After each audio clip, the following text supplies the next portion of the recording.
Welcome to the Gifts for Glory podcast, where we celebrate and promote men and women using their gifts for God's glory. Know someone who is making an impact for God's kingdom using their gifts, talents, and passions? We'd love to meet them. Send us an email at podcast@giftsforglory.com. That's podcast@gifts4glory.com. And now here is our host, Dave Ebert.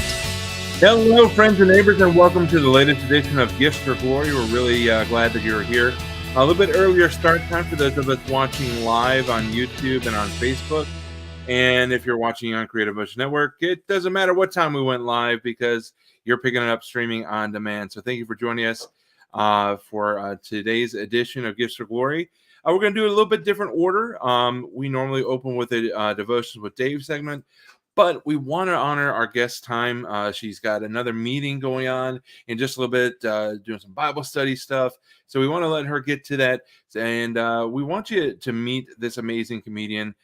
She's an amazing woman of God. I've worked with her on Maurice Brown's Breaking Down the Four Walls on a few episodes.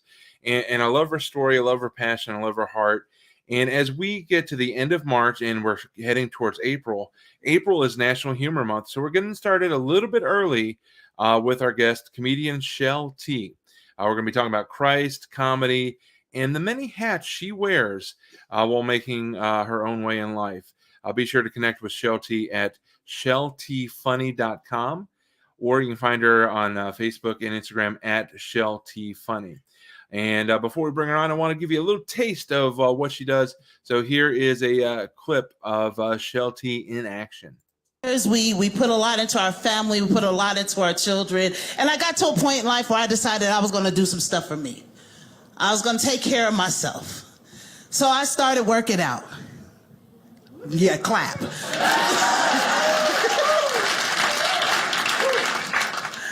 I started realizing that I wasn't doing things right. I wasn't being very healthy, so I had to start doing some things differently. You know, I started off small, because when you get to a point where you drop things and you have to have a discussion before you pick it up, I'm like, oh, that's way down there. Yeah, I didn't need that money anyway.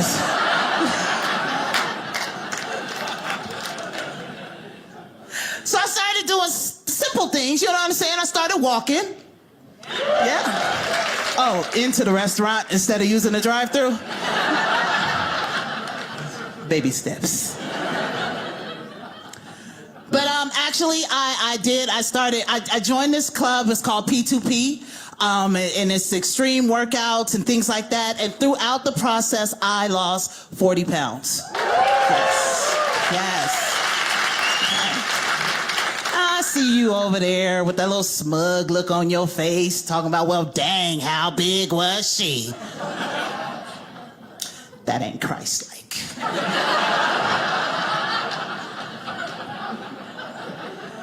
But I did. I'm in better shape, in better condition, and I learned a lot of things. I learned a lot of things throughout this process. Like, do you know God created us perfectly?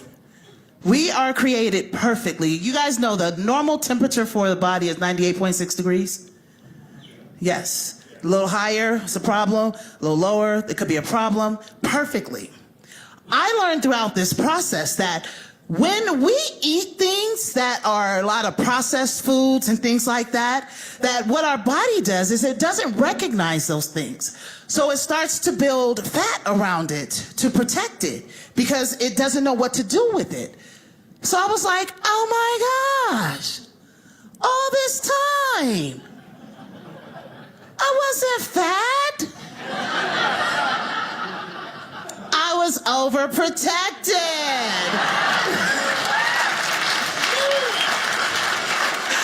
God is so good. I also learned throughout this process that there's sometimes that there's things that happen to us, certain things that we eat, and it's not even like weight. Sometimes we're just bloated. Yeah, sometimes we just eat certain things and it just bloats us up like, it's gas. Some of y'all fart, you'll be 20 pounds lighter right now. Let it go. Let it go. So that is our guest, comedian Chelle T. And how we bring her on Did at this you know time. Dry Bar Comedy has its own app? Oh, Go ahead your and video is download. continuing. I apologize for that. But Chelle, welcome to the Gifts for Glory podcast. You are muted.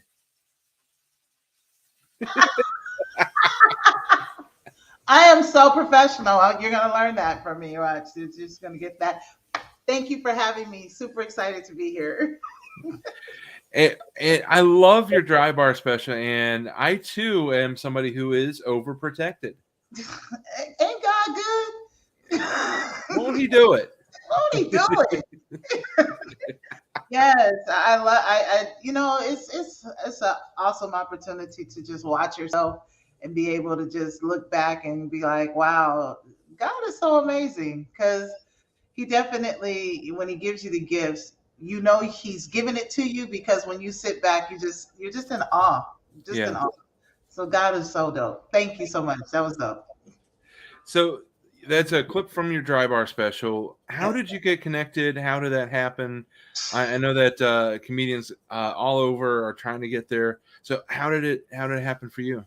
You know, again, when it says your gift will make room for you, I have a friend, Dennis Gaxiola. I've known him ever since I've been doing comedy, and he was on Dry Bar, and his Dry Bar is just, it's huge on Dry Bar. Yeah. And it dropped into my spirit. I wanted to be on Dry Bar, and so I did a show, and he was there, and so I said, Dennis, connect me with the person on Dry Bar. So he gives me the guy's number. And he was at another show, and he told us about what his Dry Bar comedy special was doing. And I latched onto it. And every time he would post something up, I would say, congratulations, I receive it.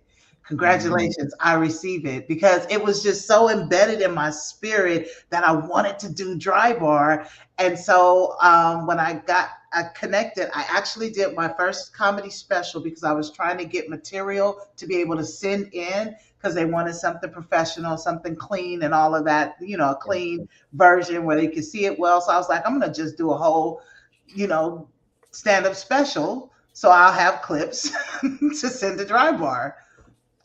Literally called the guy. The guy said, yeah, that's great. We're looking for people to set it up. And I had already looked on their platform and recognized that there are very few women, and they had no African American women that were on there yet.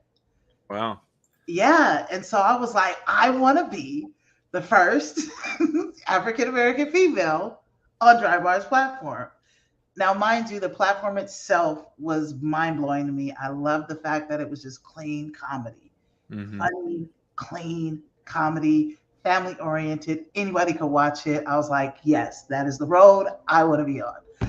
Got on the phone, talked to the guy, and he was like, yeah, shoot. He said, let's talk dates. Wow. I said, well, I did a comedy special. You need any clips? And he was like, yeah, sure, send it in, but let's talk dates. It was just like, it was done.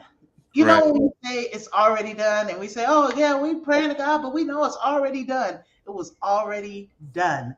I got in, I went out there, I had a fabulous time, and it has turned out to be one of the greatest pieces and parts of my comedy journey. So this was done kind of right after you filmed So Many Hats. Is that right? A year after, so I did So Many Hats the year before, and then I went on tour the following year, the So Many Hats tour, and then during the tour, I filmed Dry Bar, It Just Got Real. Well, actually, no, I did It Just Got Real tour. Then I filmed the Dry Bar special, It Just Got Real, because they both coincided. It was like, oh, I felt like a superstar. I was like, I did the tour and I got a special. So yeah, it was really cool.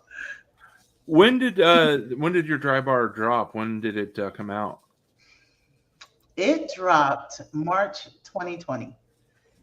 It dropped at the height of the pandemic. It dropped when everybody was captivated and had nothing to do but watch Yeah. the internet, the Netflix, the shows, and and it was funny because when I did the tour, God had dropped into my spirit the power of three, and He said, "Do the comedy special," which I had about 300 people at the comedy special, the taping, the DVD, so many hats. He said that 300 will become 3,000, that 3,000 will become 30,000, 30,000 will become 3 million, and so on and so on. And so I did the special, I did the tour, and I said, okay, 2020, let's go. God said, let's go.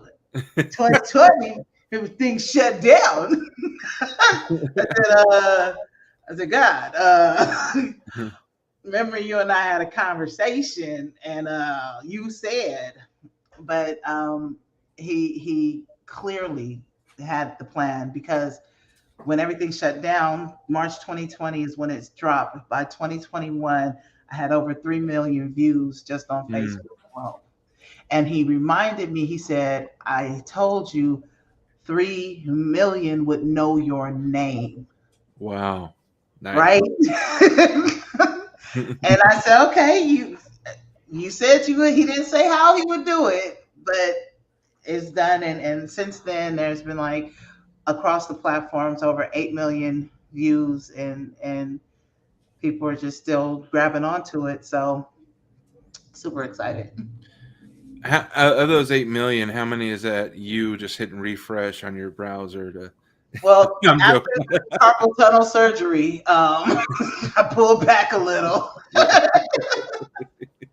But that's also the coolest thing too, because they only count original views. So there are literally 8 million original views Wow. across the platforms.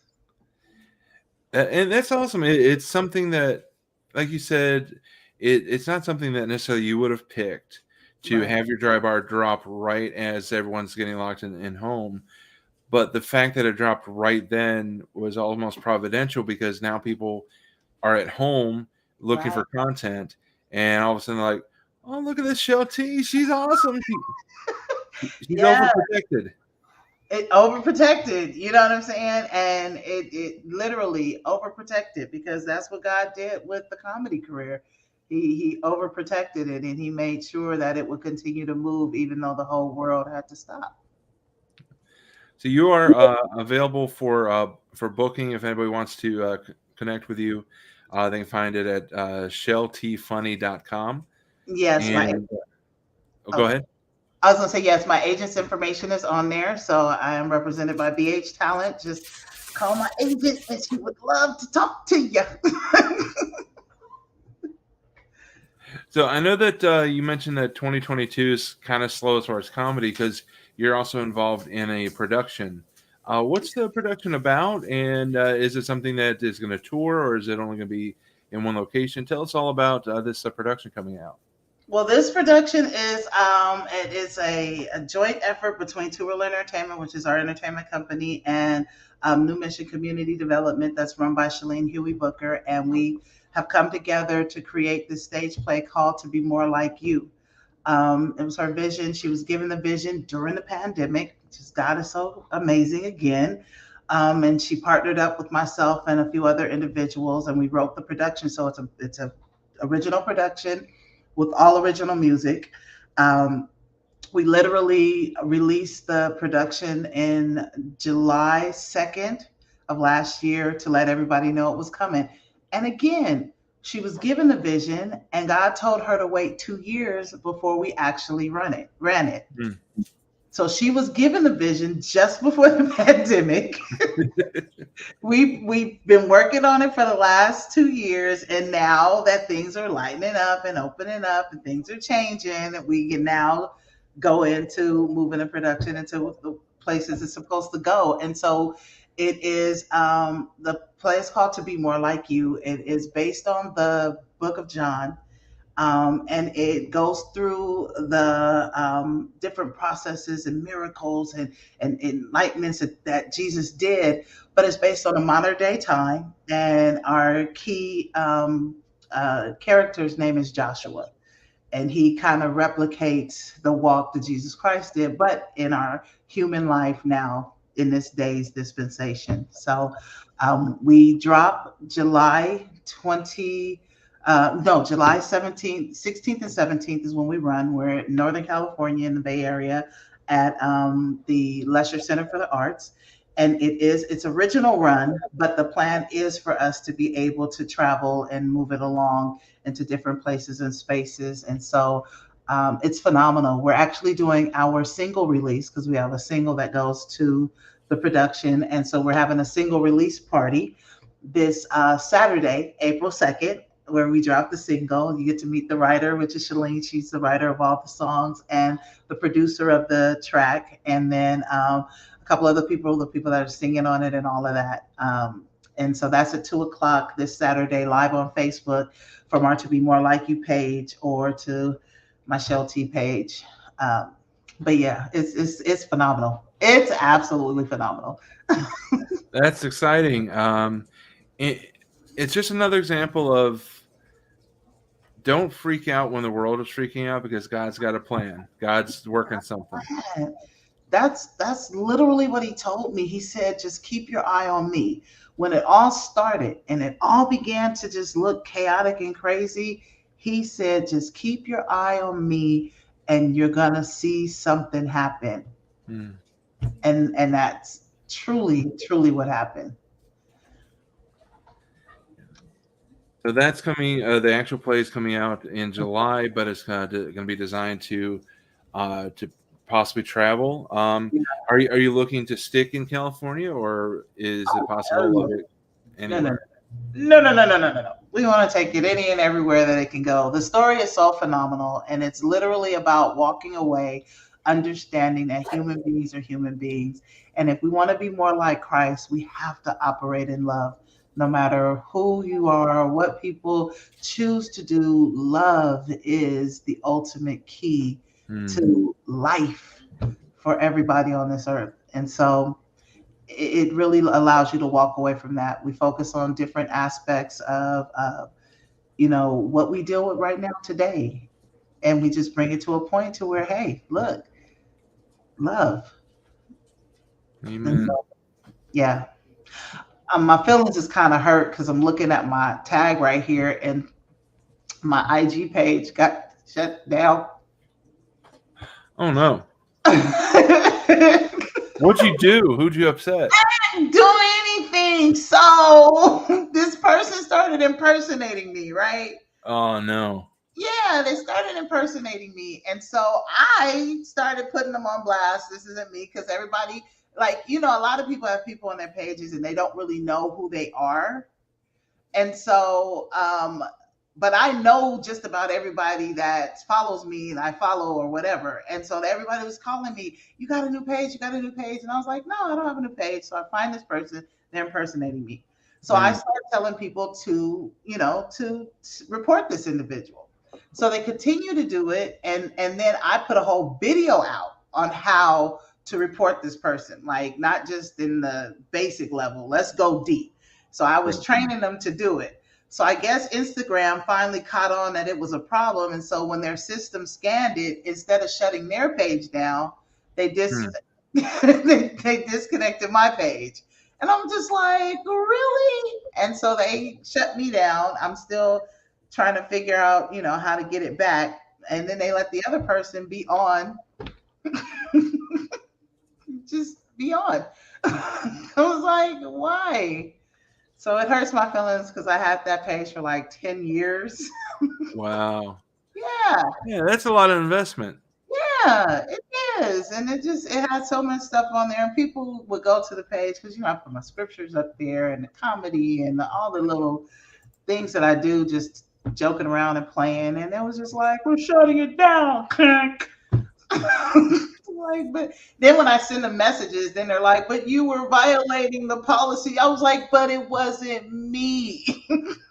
It was the other people that. So, so I'm getting over it. It's I'm painful. sorry. It's, And for those that want to check out and find out more information about the play, tobemorelikeyou.com is the website. I was multitasking and I found it, so we can post it here. For those that are watching the video, whether you're watching on Creative Motion Network or you're watching on YouTube or rumble.com, and those that are listening, the fact that it popped it up on the screen will have absolutely no impact on your life. You have to check out the show notes. exactly.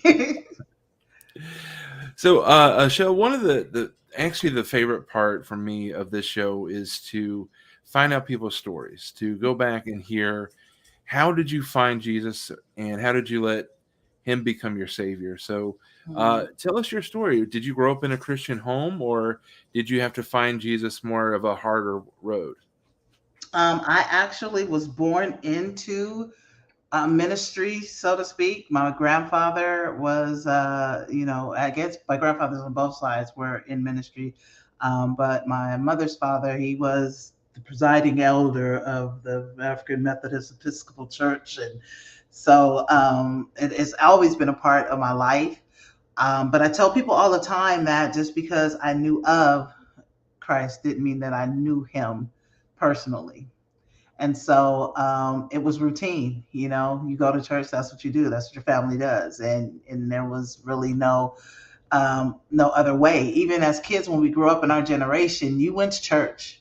It didn't matter what you did outside of church or any other day. On Sunday, you were going to church. If your parents didn't go to church, you would still go to church. The church bus would come around and pick the kids up in the neighborhood. Everybody going to church, which I think is a true blessing, because I don't think that is happening now. And so the seed, the original seed of your youth is not being planted. And so I blessingly had the seed planted when I was young, and then I grew up and started doing me. I tell everybody all the time that I have been considered every statistic under the sun. I ran in a gang. I had my first shot when I was 14 years old. I've dealt with, all kinds of life stuff. And it wasn't until I got to a point to where life began to cause me to breathe to death, where I thought I was living, thought I had life going on. I was with my husband at the time. Not that we had a great marriage, but we thought we did. Um, and I experienced my body being sick without explanation.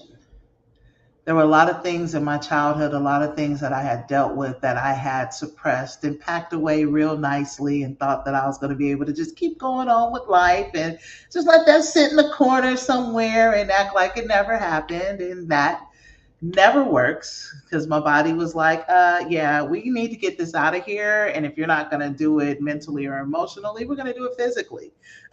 So started getting sick, taking on stresses that added to what was already there, and would be in a hospital every 3 months, like clockwork.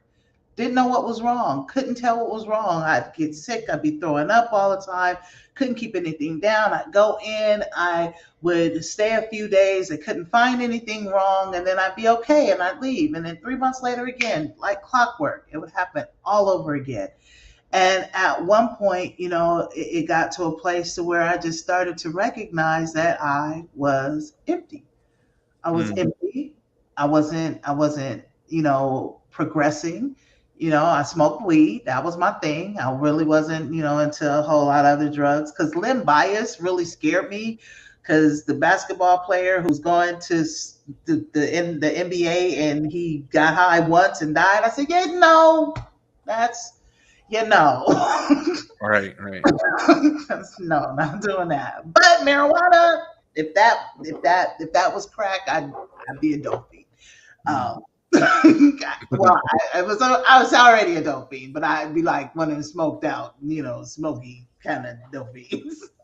Um, and I got to a point to where it was just emptiness. Yeah. There was no joy. It was always pain, frustration, stress. Pain, frustration, stress. There was nothing joyful in the middle of it. You know, the moment you wake up and wonder why is when you know it's something wrong. Yeah. God being an infinite and amazing God, the seeds that get planted never get lost. Yeah. And as they Yeah. begin to grow, and you begin to, want more and desire a different feeling, that voice begins to get louder and louder in your ear and in your spirit. And I just knew it was just more to what life was having or delivering to me at that point in time. And so I began to change. My husband and I, we got to a point that one day we were in church, and in marriages, you go and everybody, it's everybody else's fault. The reason why it ain't right because you do this, and this. And he's like, no, it's because you do this, and that. And slowly, God just started making us point fingers at ourselves and look at ourselves. And so he began to change us individually, separately, which in turn made us stronger together. And so one day we were on the side of the church, he over there crying out to God on his knees. I'm over here crying out to God on my knees. And at that moment, it was just like a resurgence. I don't know where that word just came from. I know it was Holy Spirit because I don't use that word in regular conversation. Where it was just this life that came in, and as that life came in, dreams and hopes and wishes and desires started to blossom and bloom again. And it was like, man, I really want to do this. And because I had stopped smoking weed, and I wasn't in a up and down relationship with my husband, you say certain things and then you start moving on them. Mm. You start actually stepping out on these things. We literally wrote a film called Restored Me. It's a feature film. It's out right now. It's available on Amazon, and Tubi. It's on all digital platforms. And we wrote that movie in our living room. And 3 months later, we were in LA filming the film. Wow. Yeah, yeah. And that was a eye opener, that when you are doing what God calls you to do, the way He calls you to do it, He'll show you amazing things. You Mm. know, our children, we have 7 children. We're a blended family. And I tell everybody we got his, mine, and neither one of ours. And now we are empty nesters. Glory to God. Yes. I tell people all the time, if your kids are grown and they out your house and you ain't went to jail, you's a good parent. You's a good good parent. But my husband just recently opened up a barber shop Okay. in March 2020. Good timing. Right. Again, God over here talking about watch this, Gabriel. Jesus, watch this. Open up a barbershop. Like in a pandemic, like with everything shut down, like right now, open up the barbershop. He just celebrated 2 years in the business, Hmm. never skipped a beat. Again, it's such a place of authority and of power when you know that you're stepping out, but not on your will. Yeah. You're stepping out on what God is calling you to do and how He's calling you to do it. So as long as you're obedient in the move, then the move happens like it's supposed to. And so yeah, so through it all, been through it all. Uh, and been more than an overcomer, Yeah. been an individual who literally has got a chance to experience the goodness of God in the land of the living, not only in the industry. I'm currently a comedian, stand-up comedian. I am a talent agent for BH Talent. I am a writer, producer, as well as a pastor. So many hats. So many hats. But and it's all based on leaning on the crown of God, and he's just phenomenal. Even this point, being here, right now, being able to tell that story and to share your testimony and the things that God is doing through you, it's just a magnificent blessing, and I just appreciate every opportunity He gives me to give Him glory. So at what point did comedy enter into the picture? Was that something you were doing before, or is that something that was birthed out of your journey with the Lord? Comedy came in right around kid number 4. Yeah, because God said I got to give her an outlet. Because it's about to go down. He said, yeah, she's going to need somebody to talk to. And through that process, my kids, why you always talk about us? I said, so I won't hit you. Or at least not as much. So let me have this moment. But no, when my kids were going into high school, middle school, so I've been doing comedy for about 18 years now. Wow. Yeah.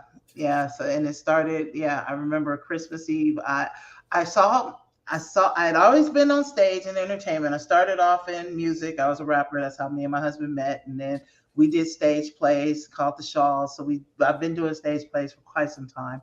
And then one day I went to see a play, and I saw this guy named J Red. I don't know if you ever heard of him before. J Red is a huge, clean comedian, gospel comedian out here in the Bay Area. And I saw him on stage, and I'll never forget it. He was the Pentecostal player, and he had me cracking up. But you know that epiphany, and I call it now with that. I realize it when John leaps in your belly. Mm-hmm. That's what I felt when I was sitting in there. I felt, because the Holy Spirit was in the place and He was telling me, this is what I want you to do. And so I saw him, and then I saw him a few weeks later at a club called Club Jesus, where the youth would come and they'd have music. It's kind of like this nightclub setting, but they're listening to gospel artists and things like that. And it was really cool. And I saw him. And so it's like late, but he leaves because I guess he's going to another event. So I start to follow him down this dark alley, late night. And he stops and he turns around. He's like, can I help you? I was like, okay, this sounds real. I know this feels real creepy. But I told him, I said, you know what? I want to do comedy. And he said, have you ever done it before? I said, nah, but I think I'd be really good at it. He gave me 5 minutes at the next Club Jesus that he was putting on. He gave me 5 minutes, and I literally wrote my set on the way to the show. Literally in the car, wrote it on the way to the show, did it, and the entire room was like in an uproar, laughing, and people were like on their knees, and it was just, in that moment, it's kind of like, I felt like when Jesus came out of the water, and the sun rays came down, and God said, this is my son, I am well pleased. And the Holy Spirit fell down ascended like a dove. That's how I felt in that moment. Like, this is what I'm supposed to be doing. Nice. This right here. And so, yeah, and I was like, and that from that point on, that's comedy. How much of that original 5 minutes that you wrote in the car do you still use? You know what's funny? Some of it I could use, like some of the stuff from the Christmas, because it was Christmas time, and it was talking about kids and how kids they want stuff, but they don't deserve it, and they ask for all the stuff. And then I go back to the stuff we used to get and how they get like presents with bills now. Since when did we start buying gifts with bills? Like. So some of the stuff I still intertwine, like the dry bar stuff, which is hilarious. The nanny bit, I'm doing that for like literally, I could promise you, probably like the first few years I started doing comedy. Now, of course, it's evolved a little bit over the years. Sure. And then that's not even the whole part. It goes into a whole choke out scene in the whole comedy bit. But but yeah, but it's still relevant. It's still relevant. And the one thing I tell people all the time, if only 100 people have heard your stuff, nobody's heard it yet. You know Hmm. what I'm saying? It's a whole world out there. And there's people that are still calling me talking about, I just saw your dry bar skit. And I'd be like, Cousin John, how? So, yeah, I don't ever do the same set over and over again. I've never been that comedian because I've always talked about my life. And so there's always things that have just happened Yeah. that I come in and I could tell a story about. And so, but a lot of little bits and pieces carry on throughout the years. Do you have a favorite bit?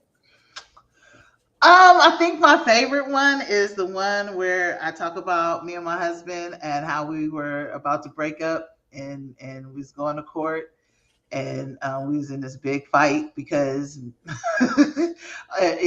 big custody battle over the kids because neither one of us wanted custody. Yeah. I think that's probably the most honest and real moment that we share. But the it's just the moment of comedy. That's my favorite.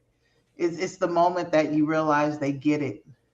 That what you're talking about is not just you talking about it, and that when it touches somebody's lives to the point to where they feel like they've had a moment of change just because they were able to laugh or they were able to hear somebody talk about what it is that they've dealt with and they've gone through and they're able to look at it in a comical way.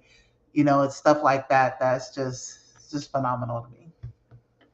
Yeah. I love the power of comedy to do that, to break down walls, to Mhm. one of my favorite comedians is Michael Jr. I'm sure you're familiar with his work. Yes. Hmm. He gave an interview where he said that laughter is the tangible evidence of hope. Yes. And I mean, that stuck with me for the 10 years since I heard him say it, even before I was truly walking with the Lord. Hmm. It's powerful because, and I tell people all the time that when you have a good belly laugh, what happens? Your head starts to rock back and your eyes lift up towards heaven. Yeah. And it's a natural thing.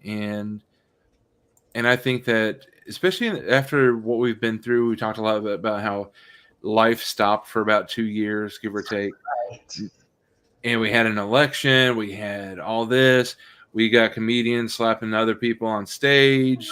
Uh, we got all this chaos going on, and comedians who are willing to go out there and honor God, kind of put their comedy through a Philippians 4:8 Right.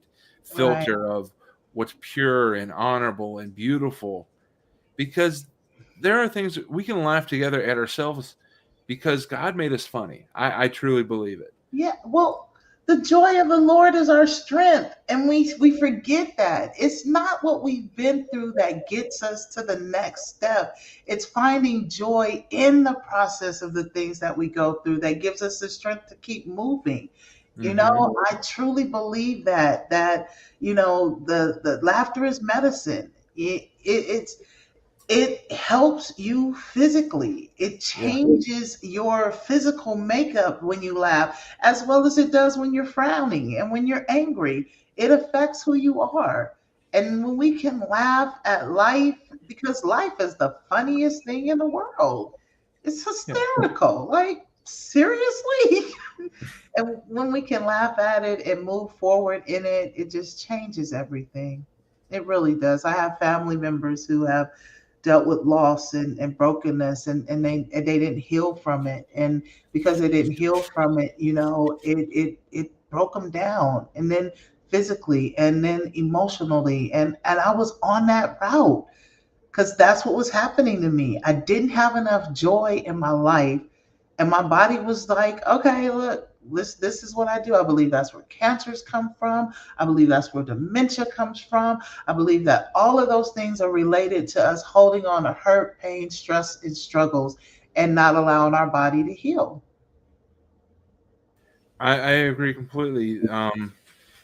Because number one, our diet is obviously different, but in Genesis and in Exodus, or in Genesis, we had people living 800-900 years because they were closer to the Lord. They had that relationship. They didn't have the distractions and the ugliness that we have, Right. and they also had a strictly organic diet, which helps.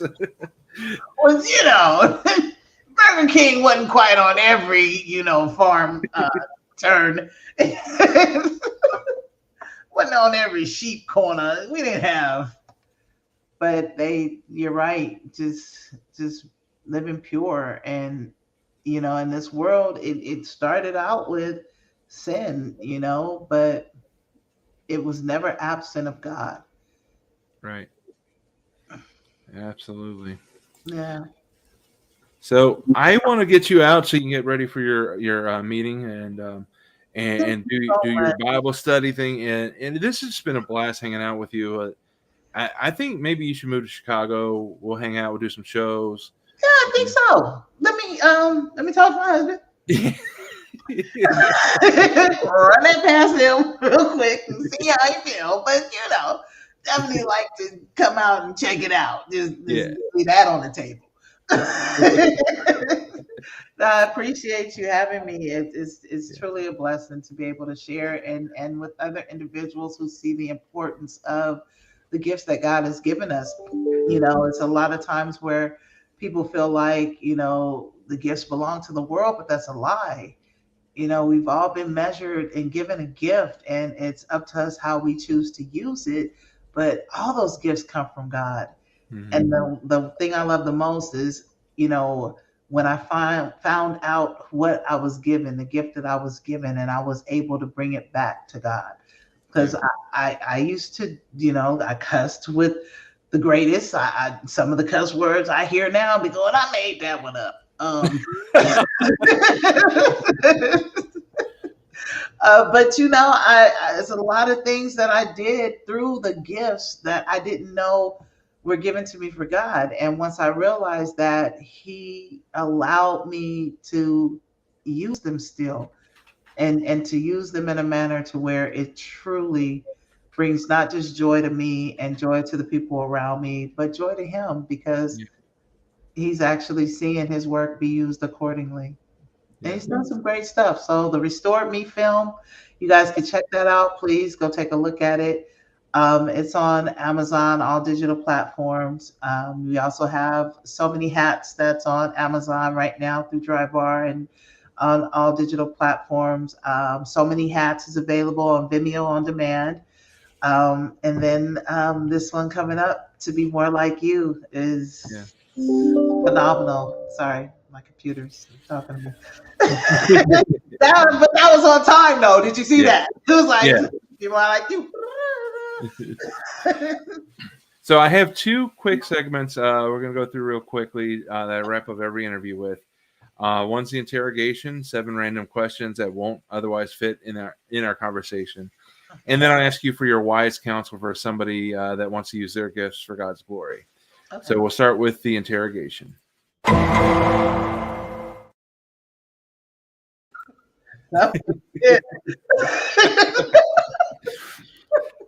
So where is your spot to go rest and recharge? It's home. Now that I have no kids and my husband's gone, most of the day, home. All right. That's a good place. Yeah. Question number 2. Other than your host, what makes you laugh? People doing silly stuff and getting like and falling, or just doing crazy stuff, and then you fall, and then you had this look on your face like you didn't know that was gonna happen. I have to also say, kids running into stuff, little kids when they run into stuff and they fall. Forgive me, Lord, but that makes me laugh too. Which superhero is most like you? That's a good one. Um, I don't know. I don't know. That's a good one. I don't know. I would probably say I don't know why I want to say the homeboy. I'm not really into superheroes, but homeboy with the thing on his chest. Iron Man? What's his name? Iron Man? Iron Man. Yeah, because he's got this brain, and his brain is always thinking of stuff to do that, you know what I'm saying? And it's always something else on his mind that he wants to create. So I would probably say Iron Man. I wish it was an Iron Girl, but I guess. Maybe someday. Someday. So what passage or story from Scripture is currently speaking to you? Delight thyself in the Lord, and he will give you the desires of your heart. That right there. And he taught me that a few years ago, and he hasn't stepped back off showing me what he meant by it ever since. And I think too often people will forget the first half of that. They just think that the God was going to give us the desires of our heart, but we need to align our heart with his first. Right. And when we do that, we realize that it was his desires in the first place. Mm-hmm. Good stuff. Question number 5. Have you, as a comedian, you and I both know we have family and friends that come up and say, hey, you can use this in your little show. But have you actually ever gotten something from somebody that you've used? My husband. Yeah, he comes up with stuff all the time, and I'll be like, that's good. That's good. So it's a couple of times where he's actually given me something, and I've taken it to stage, and it's worked. So, yeah. So I have a typo in this question, but you wear so many hats. Which one has surprised you the most? Wow. I would have to say surprised me the most is the pastoral hat. And the reason why I say that is because I tell people all the time, he put me on a comedy stage before he put me in the pulpit. And it surprises me how much I can minister to people through laughter and being just who I am. And it's really effective. Nice. Final interrogation question. Fantasy book your show. Where is it and who is on it with you? No limits. So I guess I would say, since I'm a Bay Area girl, it would have to be the new center in San Francisco. Okay. It would definitely be that show or be that place. Who's on it with me though? And I'm crazy because my shows are always a balance of music and comedy because they're both my loves. Mm-hmm. And so I couldn't say the names of people right now off the top of my head, but I know it would be a nice balance of comedy and music on the show. But it would definitely be at that new Warriors Stadium Center in San Francisco. And yeah, because that's my hometown. That's where I'm from. Very good. All right. So the final question I ask every guest is, for anyone that's out there that wants to step up and use their gifts for God's glory, what is your wise counsel? Realize you're a vessel. Realize that it's not your plan. Realize it's not your responsibility to make it happen. That when you become an empty vessel and allow God to pour his plan into you, he is going to move you and he's going to blow your mind with every step. And then you'll realize that, like I said before, it was never your desire in the first place. It's what he put inside of you in order for him to bring his purpose through you into the world. That's a good word. Amen. That was good. Holy Spirit be on it, because I was like, oh, that's good. That is awesome. Well, Chelle T, thank you so much for joining us. I really appreciate this time. I love your heart. I love your passion for the Lord and the passion for people and comedy. So it's an honor to kick off National Humor Month of April with having you on. And I know that people will hear your story and they're going to be really blessed, whether they listen live or check us out on the replay. So thank you so much for being on. Thank you for having me. Such a blessing. Looking forward to hanging with you again. And I got some other things that are happening. I'll be talking to you soon, sir. Sounds great. Well, Chelle T, thank you for joining us. Have a great night. Have a great meeting. And we'll catch you sometime soon. Awesome. Thank you. Bye. Bye. So that was our interview with Chelle T. Be sure to check her out. Check out her Dry Bar special at drybarcomedy.com/Chelle T. That's drybarcomedy.com/Chelle T. You can find some clips on YouTube. Just type in Chelle T and you'll find her there. Give her a like and a follow at Chelle T Funny, both on Facebook and Instagram. Well, actually on Facebook only. And she shared earlier her her Instagram has been deactivated because somebody hacked hers and she complained about it. So they eliminated the correct one, but let the hack stay, which is unfortunate. But hopefully she'll get it back. But check out Chelle T Funny on Facebook. And it's just a fun conversation. She's awesome. I really appreciate her being on. So she has another meeting to go to. So since we do this live, we want to get her off to her meeting. So we'll now go to what we normally open with, and that's our Devotions with Dave segment. Our Devotions with Dave segment will be coming from the book of Proverbs 3:5. Trust in the Lord with all your heart. Do not depend on your own understanding. It's so often that we fall into that trap of thinking that we know the best. We're very much like kids. We're God's children. So we think that we know best. And we think that our priorities should be God's priorities instead of going vice versa and making his priorities our priorities. So it's just really important that we lean on his understanding, on his wisdom, on his love, on his devotion, and not lean on our own understanding. So Proverbs 3:5, Proverbs so full of great wisdom. So just trust in the Lord with all your heart.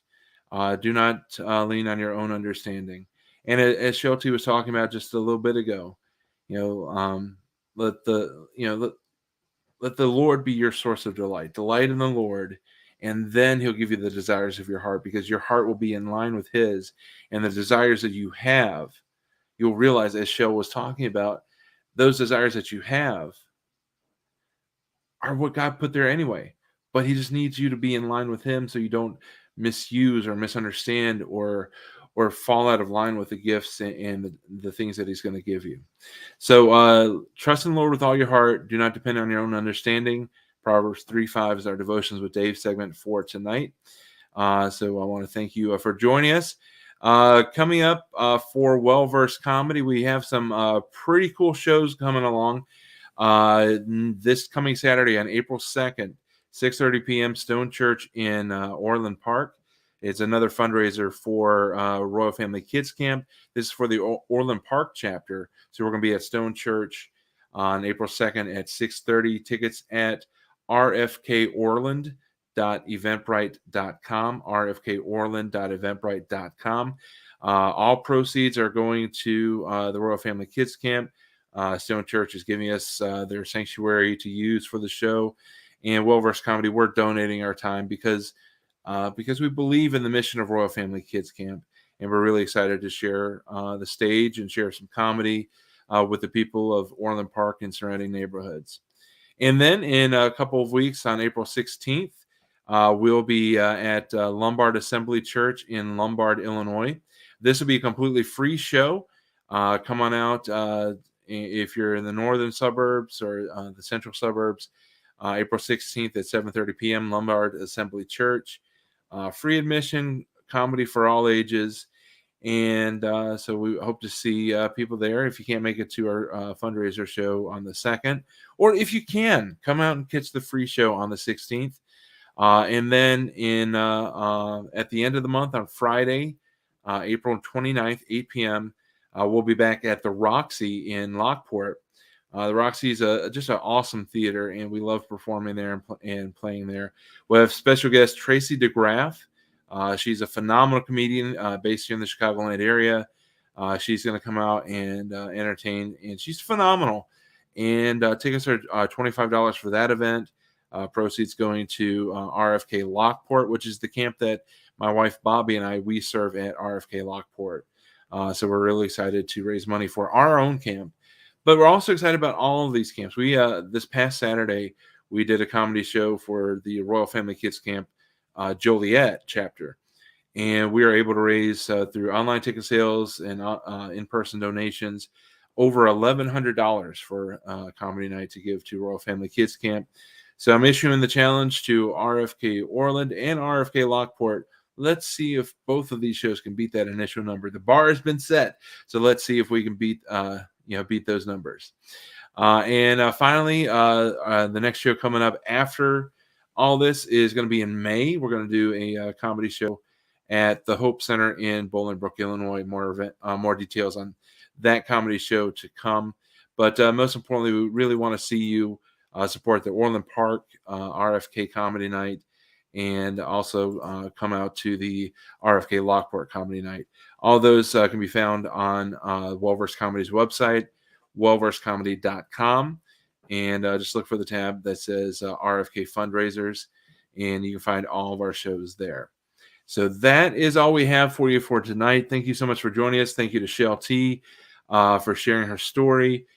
Please find her on Facebook, find her on Facebook, find her on YouTube, and find her website at chelletfunny.com so you can connect with her, and also look for the different links to her movies as well as her stage play. That's all in the show notes.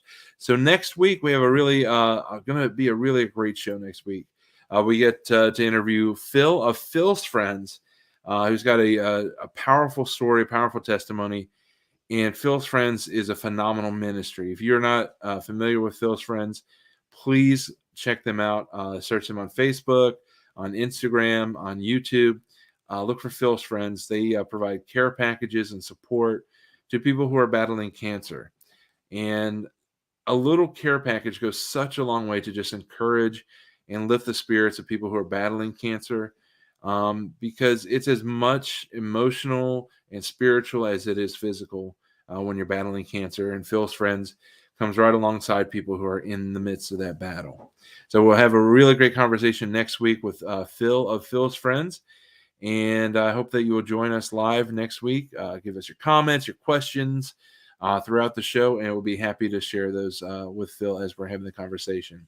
So until next week, thank you so much for joining us on Gifts for Glory. We will talk to you next week with Phil of Phil's Friends. So have a blessed week. We'll see you soon.